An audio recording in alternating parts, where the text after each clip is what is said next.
Hello, everyone. Welcome to the weekly show of What is School For? My name is Dr. I. I'm the host of this weekly live streaming show. On this show, I interview leading education professionals, entrepreneurs, business leaders, students, traditional, non-traditional students, and parents to come here to discuss, debate, and disrupt education. So today I'm super excited because I'm chatting with one of my former students who just graduated from my 3 months Life Accelerator Program, which is the signature program at Classroom Without Walls. So join me live. Our guest of honor is Rachel Roy, and Rachel is still a student right now, but she is one of the most creative person that I have ever met, and I had a great honor to serve, to mentor, and to teach. I have learned so much from Rachel and really see her thriving and transforming in front of my eyes. So really excited to have her on the show to share her journey and her experience of learning in a very non-traditional way, and she and her tell us more about her live streaming podcast and how she even got a job from that live streaming podcast and so much more. So really excited. We are live on Facebook, on LinkedIn, on YouTube, on Periscope, and on Twitch. So if you are live with us right now, let me know in the comment section where you are joining us live from, social media wise and geographically speaking. Rachel, welcome to the show. I'm so excited and so honored to have you. I'm so excited to be here. It's so good to see you again. Of course, yeah. So share with us, and hey Ben, thank you for joining us. So share with us, and so people can learn more about you. I know you are a creative person, but tell us a little bit more about what you do and what are your passions in life. So everything basically like creative is my passion. I love screenwriting and writing and just kind of all different genres of writing. And I'm super interested in film. And I'm just kind of studying writing right now at USC. So it's just kind of all different platforms to express creativity is what I'm looking at right now. Yeah, that's awesome. I just love how creative you are. So, wow, we already have people from Australia, from the US, and from the UK. Thank you so much, everyone. So, I want to ask you, I want to jump into this topic. So, I see myself as a very disruptive educator. And those of you who don't know, I actually taught in the classroom for 10 plus years. So, I want to ask you, Rachel, you are such a creative person. I just love it. And so, how has the traditional education, learning, school environment fostered and not fostered your passion and the love for creativity? So can you share with us?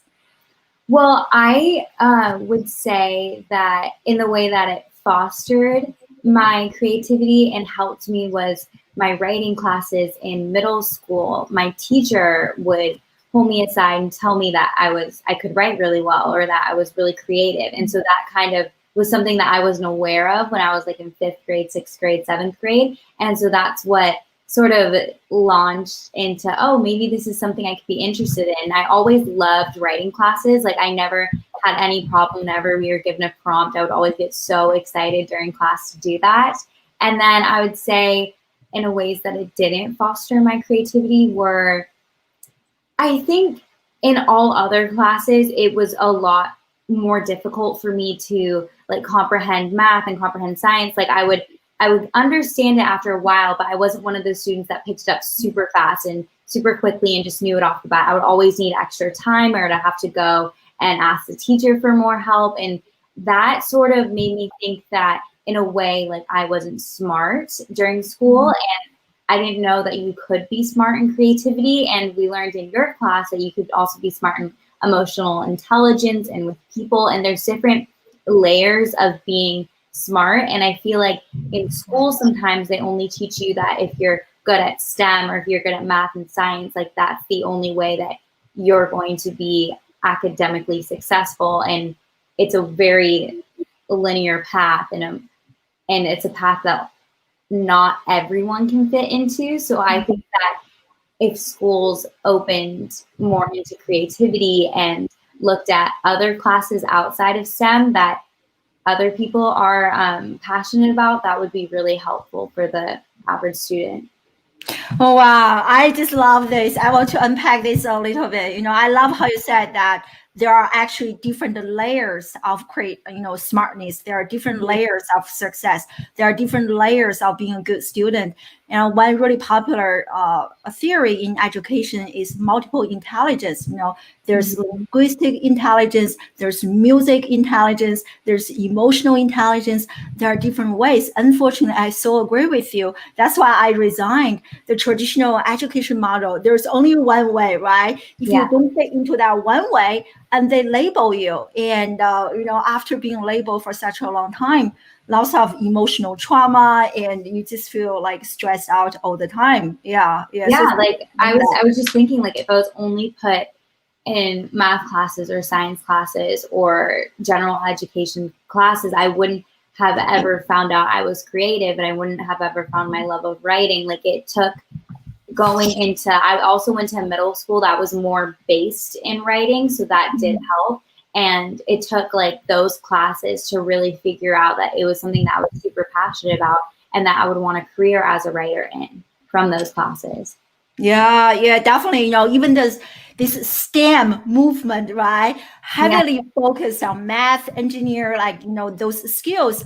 So recently, more educators are advocating we need to add A back to STEM to make STEM become STEAM. And one of my other friends, and she also advocated for adding an additional M, which stands for media. So I think that is a lot more holistic.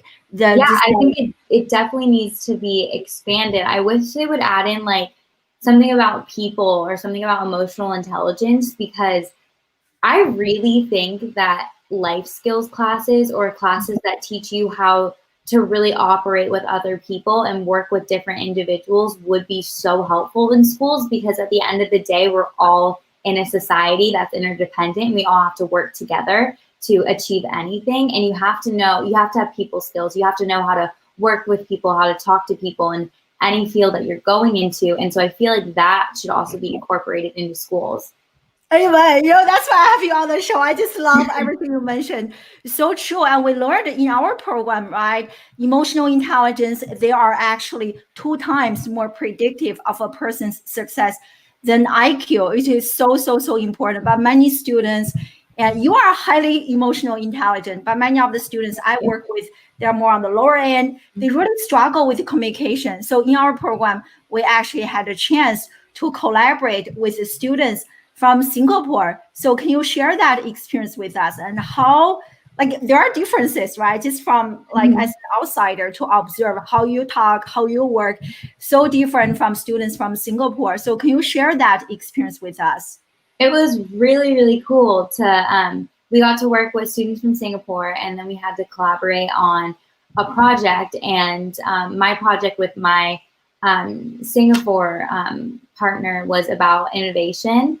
And so we had to take that topic and then build a presentation together and then present via global live stream, which was really exciting. And I think it was interesting to see how we process things differently. I sort of brainstorm a lot more in the way that I just like to have all ideas on the table, and no idea is a bad idea type of thing, because you never know what it's going to lead to. And then I really like just communicating first rather than putting it on paper as a product or putting it in the presentation as a product and then doing the communication after. I like to start out with everything that's on the table and then narrow it down and then figure out what I want to go in the presentation. And at least for my Singapore partner, who was so smart and she was so great to work with, she liked to do it sort of in the other way, where it's product first and then figure out the communication of how you present later. So it was interesting seeing the different aspects of it. And I think she had a better presentation of the slides, and it was really detailed and detail oriented. So that made our presentation better and it was easier to understand. And then I think I brought in the communication, so it flowed well and it didn't feel like rehearsed, and it didn't feel like it was just a product that we worked on for an assignment. Totally. And I think that's why I love, teamwork, and also doing such a thing will help you see that how different everyone is, how we are all learning very differently, right? The traditional cookie cutter approach doesn't really work. So here's a really great comment talking about, the problem with STEM is that you can't just know the formulas. You also have to be creative. So this really reminds me of Steve Jobs, and he talked this a lot, how creative he is, like his liberal arts college background. And I think, you watched the interview when I interviewed Duncan Wardle, and he asked people, where were you when you gained your most creative idea, right? People mentioned taking a shower, taking a walk, whatever, but nobody mentioned at work. So I think that just shows how we work, how we function as a human being. So yeah. So besides the project that we did with students from Singapore, another thing that we did is that each of you actually launched a live streaming podcast. So I'm so proud of you for launching one. And so can you share that with us? I also want to ask, prior to you joining the program, have you ever thought about you actually becoming a live streaming show host, launching a podcast? Was that something that you ever thought about or seeing yourself actually doing one day? No, it was never something I ever thought I would get into. I always appreciated them and I always thought they were cool, but I definitely thought it wasn't for me. But after your class, I was definitely inspired to do one. So I'm now doing one about interviewing creative people and creatives in the field, in any field of creativity, because I think it's so important to be curious about other people, because you always have to. I think curiosity in life is important, because you always, if you're not curious, you stop learning about other people and you stop challenging yourself. And I think we're all on earth to be curious about each other and to learn new things that we didn't know existed before. And I think creative people have a unique perspective on that, because creativity comes from curiosity and vice versa. And so I think it's really important to give a platform to creative people in all different fields. I love it. I feel like that needs to be our t-shirt. Creativity comes from curiosity. Reminds me of what Albert Einstein said. That he said that I'm not super smart, but I'm extremely curious. And I think again that is one thing the traditional educational system, they kind of slowly makes you become less and less curious, right? There's always I agree. I think it's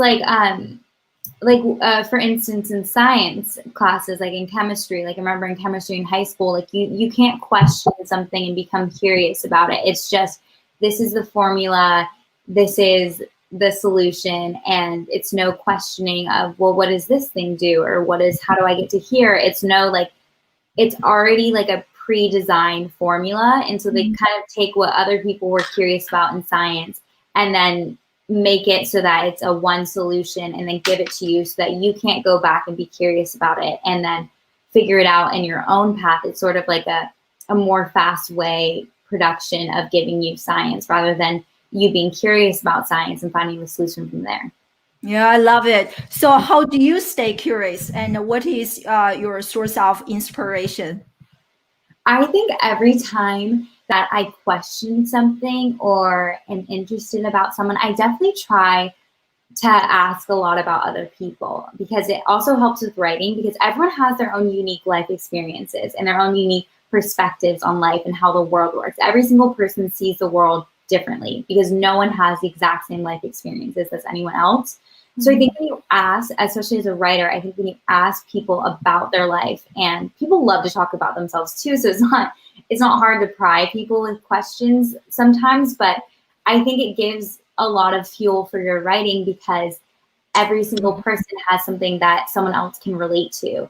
And it's fascinating to learn about other people. So I think just asking questions about other people, and also asking questions about what you see in the world too. Like if you don't understand I don't know, if you're on a walk and you don't understand what a plant is, then you look up that plant after that walk, and kind of just figuring out how to quench your curiosity every day. So true. That's why I love, interviewing people like this right now, listening to you talk. I already feel inspired, inspired me to be more creative and hear more about your perspective. And that's why I love like doing podcasts so much. So you actually interviewed and you had me on your show, really honored. You also interviewed one of our digital mentors and on your show. So how do you feel about that? How do you feel about connecting with, so in my program, for those people who don't know, here is the context. Besides me as the lead facilitator, we also have a group of digital mentors. For this cohort, I think we had about 7 or 8 people who came. So how do you feel about like connecting with them, learning from them, and even interviewing some of them, Rachel? I loved it. I thought it was really interesting because I think it's one thing to talk about lecturing about what the course is or education, and it's one thing to lecture about emotional intelligence, but I think what was really special about this program is that every Friday we'd have a speaker come in, and we had one speaker on emotional intelligence, and you do exercises with that, and I think it's bringing real world experience to lectures, which I think is something that would be very beneficial in schools to bring more real world perspective. And I love that in the program. And so I interviewed Hammond, who is an amazing, she does animation and design, and she actually works on Princess and the Frog animation, which is really cool for Disney. And so I got to interview her, and we immediately clicked on a creative sense, and just I think on a human basis, just how we see art and creativity as so healing for human beings, and a way for empaths to really thrive and to have an outlet for that. So we really bonded over that, and it was really cool to have someone in the creative field who I really connected to. So that was something that I'm learning as I'm doing live streaming interviews, is that creative individuals and non-creative individuals, everyone has a kind of common bond of the human condition and the human experience that we all go through. So I really love that I get to meet people like that. I love it. And I think, once you chat with more people, you will discover as human beings, we share so much more in common, right? We really bond at the emotional level beyond our accent, skin colors and nationalities. We all share so many similarities. So I love that. Lori, she loves you. She speaks so highly of you all the time. So I'm really happy to see that connection and doing that podcast. So I heard this podcast, also you got a job or something like that through the podcast. So can you share that with us? Oh, so I did my my podcast, and then one of my mom's or like a family friend, she has a company called sidehustle.com, which is really cool. It's sidehustle.com is where you take, it's all different side hustles. So it helps inspire people if they need extra money on the side. It's different ways that you could do it. So I would say that it's like different, like you could do like dog walking as like a side hustle. You could do like, that was my roommate, she's really cute. You do like, so that's through Rover. You could even rent out your house as a side hustle. You could do grocery shopping for other people. And so it's different ways that you could make money and do little side hustles. So then from there, she saw the, or I think someone sent it to her. And so it gave her inspiration to do a YouTube channel where it's taking, because she writes out the reviews for each side hustle. And so then I read the reviews and then I present them on Side Hustle YouTube. And so it's an easier way for people to access on video. So it's cool. Yeah. Were you surprised by that, or? Yeah, I thought it was really cool. I mean, we were talking, and then she said that she wanted to do a YouTube channel. So then I said, well, I love talking to people, so I'll totally do that for you. So then I just did a script for her. So I write out a script based on the review, and then I just talk about the side hustle. And the really cool thing about sidehustle.com, and her name's Kathy Kristoff, she's amazing, the person who started Side Hustle, is that it's super honest. None of the companies pay her to do these reviews, so it's completely based on honesty, and she reads all the terms and conditions for each side hustle company and really decides if you're actually going to make money with it. Like, she read the terms and conditions for Grubhub, and she decided that it is a good side hustle based on X, Y, and Z. And she really goes into every detail, and she's so honest about it. Like, she has no problem saying if it's a bad side hustle for you, and that's my favorite thing about it. So I'm really excited to be working for that company. That's awesome. Yeah, and actually, I want to share the website with everyone so we get it. So is it like sidehustle.com? So it's SIDHUSL. HUSL.com. All right. So it's actually an amazing way if you're looking to, especially with the pandemic and everything, it's a great way to make extra money on the side, and for college students, for really anyone who needs just, it's SIDEHUSL.com. So now you guys will really know how to spell it. .com. Yes. And so it's a great way to make money on the side and whatever you're good at. Even if you're a teacher for writing, or if you're a teacher for acting, singing, I'm doing one tomorrow, a video about Lesson Face, which is a program if you're good at acting, if you're good at singing, music, you can teach other people with your skill right now and do virtual classes. So it's taking whatever you're good at and building a side hustle from it. And they also have a quiz on there, so you can like decide what area you're good at, what area you'd be interested in, and just make a little more money on the side. Oh, yeah. Totally. And that's the video you did. It was so good. I don't even know how many times I watched it. Yeah. You're so good on camera, so confident, so well spoken. I just love it. Thank you. Yeah, it was really fun to do, and I really like working for side hustles. So it's great. It's so amazing. I talk about this a lot. I feel like this is something students don't even understand. So, but do share with us. Most students, I feel like they are still very fixated on looking for that traditional 9-to-5 job. Just last week, I interviewed a guy. He is a recent college grad, and I asked him, he's an entrepreneur. He has multiple businesses. I asked him, how many people like in your peer group are like you? And he told me very few, actually. So like, do you feel like, pursuing side hustles, multiple streams of income, multiple jobs, is that common among your friend circle?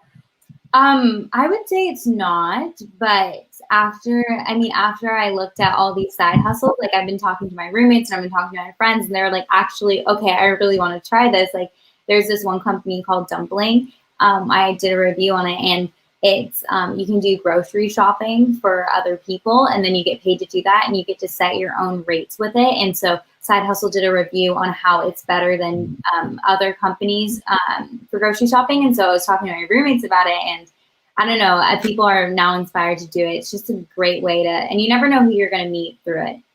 Yeah, it's a mindset, right? We discussed this in the program. Most people, I think their mindset is fixed, right? Yeah. I have to go to college in order to succeed in life.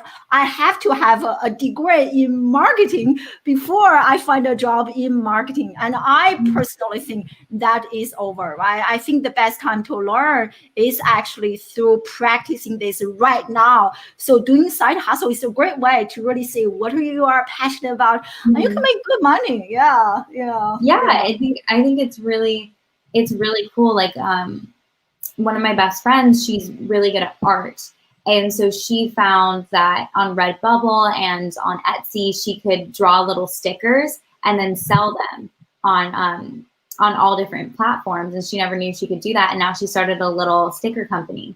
So it's just amazing. That's amazing. Yeah. And like totally right. Through my just like open people's mind and open their heart. And through my interview and even in our program, we heard people doing all sorts of things, right? When Lori came to the show, she shared that she's designing her own shoes, selling her own thing. Like, how amazing is that, right? Like, I feel like whatever skills that we have nowadays, we can pretty much, if you are smart enough, to create a career that is based on your core values, who you are, your calling in life, and what you are so good at, and then create good income and impact. Mm-hmm. Yeah, I love these comments from Phil talking about, companies means tribes, you don't advance or even survive, but just being good. Much of working with the junior employees is teaching them life skills. Yeah, talking about what you mentioned earlier, Rachel. and so important life skill. Yeah, that's how when I hire like people who to work with me and even our digital mentors who come, I want to make sure not only they have high on IQ, they know what they are talking about, but actually they are really good at working with the students, engaging in conversations. So yeah. Definitely agree. So besides this podcast live streaming, and I want to also ask you. We also learned a few different like tools, and such as Adobe Spark and Canva. You are like a Canva pro right now, and Asana and Google Doc, different things. And I want to ask you, how has learning some of those tools really help you do what you do, and what are some skills you developed? Well, I didn't even know I liked graphic design, or I didn't know about Adobe Spark, and then I tried it and I sort of like taught myself little tricks with it, and I love it. I love Adobe Spark, and I actually really like graphic design now. So that was really cool because that was a skill that I never even knew of, and I didn't really know about Adobe Spark before this class. I mean, I've heard of it, but so I tried it, and I really, really liked it. So that was something that I had no idea I was even good at. And I think a lot of people, there's so many things in the world. That's why it's so important to be curious, that you don't even know you're good at, or you don't even know you'd be passionate about until you try it. Yeah, and stay curious, right? Keep trying, keep trying. Yeah, I actually have, speaking of Adobe Spark, I just got a really good opportunity. And so I will share that with you after the show. Like now I'm constantly receiving like opportunities for students. And oftentimes those opportunities are not looking for a specific academic degree or performance. They are really looking for that creative problem solving skill, creativity. Has you actually launched a business? Have you actually done something in life other than, like scoring so high on all the exams? So yeah, great. I want to, kind of reflect, thinking about where you were versus where you are now, and what are some specific skills that you have gained as a result of being a part of this program? I would say more practical skills like Adobe Spark. I would say Canva, like learning how to build your resume and your LinkedIn profile. I didn't have that at all before. So all those different areas, the program really taught me, and that helped so much. I would say also for more, and another skill that I learned is how to reach out to people for like podcasts, or for just any job opportunity, like anything, just how to communicate in a professional way, but also a genuine way. And so I think that really helped. We had a whole class on how you should approach professionals that you want to work with in the future. And I think that was extremely helpful because I'm graduating in 2022, so I'm going to definitely be needing that skill, and now even, so that was amazing. Totally. I mean, you are already so much ahead of the game compared to many people. And I think in 2 years, I can't even imagine how far you are going to travel on this journey. Yeah. So Phil shared Harvard Business Review actually had several articles on curiosity in issue a few years ago. So check it out. I will also check it out. If I find it, I will share with you. Thanks for sharing, Phil. Yeah. What happened? I don't know. Do I lose her, or can you guys still see me? And but anyway, so it's such a great honor to have Rachel in the program. And yes, totally, I love that and need that. So digital networking, I don't know if you are talking about this, Hillary. Like digital networking is actually a very important skill. And talking to, we lost you. I don't know why. I know. My Wi-Fi is sometimes so bad here, so it just drops me off. So I have to just walk back. No worries. Yeah, we just had 2 of you, now just 1 of you. Yeah, so I'm just talking about, digital networking, reaching out to strangers, having conversation. It is such an important skill. Pretty much that's what I do, to grow my business. I send emails to people I have never ever talked with before. It is a very important skill. So I'm glad you are feeling more comfortable. Yeah. She's back. She's back. Yeah. So I know I only booked you for 30 minutes. I don't want to, you're a super busy young woman, so I don't want to take too much of your time. And do share with us. Yes, she's back.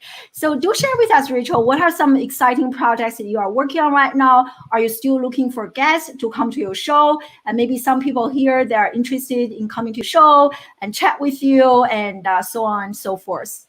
Yeah, I'm always looking for people to interview in the creative field, or really just anyone who is super interesting, has like any life experience that they would love to share. I love interviewing people. Always looking for guests. I think I'm really focusing on screenwriting right now and a lot of writing. I'm trying to write. Right now, I'm focusing on writing. I want to write a feature film, and by the time December hits, so I'm writing my new one, and then I'm working on my old feature film, and then I think just really solidifying my writing and then doing the marketing for Side Hustle. So I don't know. I'm really excited about these next few months and seeing where it goes. Oh, I love it. Mastery, autonomy, and purpose. I feel like you have all of them. You are learning something. You also know what you are passionate about, what you are interested in. And I'm so proud of you. Yeah. So in a nutshell, would you recommend this program to other people? Oh, absolutely. Absolutely. Yes. I think you have skills you didn't even know you had. So I think it's really cool. That's very nice of you. Thank you for saying that. Yeah. So I think Hillary was asking a question about digital networking. Yeah, that's what we discussed in my Life Accelerator program. And right now I'm recruiting students for the next program. If you are interested, definitely send me a message and we can have a chat. So share with us, Rachel, has been an incredible conversation. So share with us, where can people learn more about you and connect with you? I think on my LinkedIn profile, and then also I do weekly videos for Side Hustle. So if you want to see me on there, that's on Side Hustle YouTube, which is like SIDEHUSL YouTube. And so I do videos for them. So that's where, if you want to see me talk about businesses, so that's where it is. Yeah, so that's Side Hustle, and make sure you check them out. And yeah, super proud of you. And thank you so much. Hold on. Of course. Yeah, thank you so much for taking some time to chat with me and share your transformation.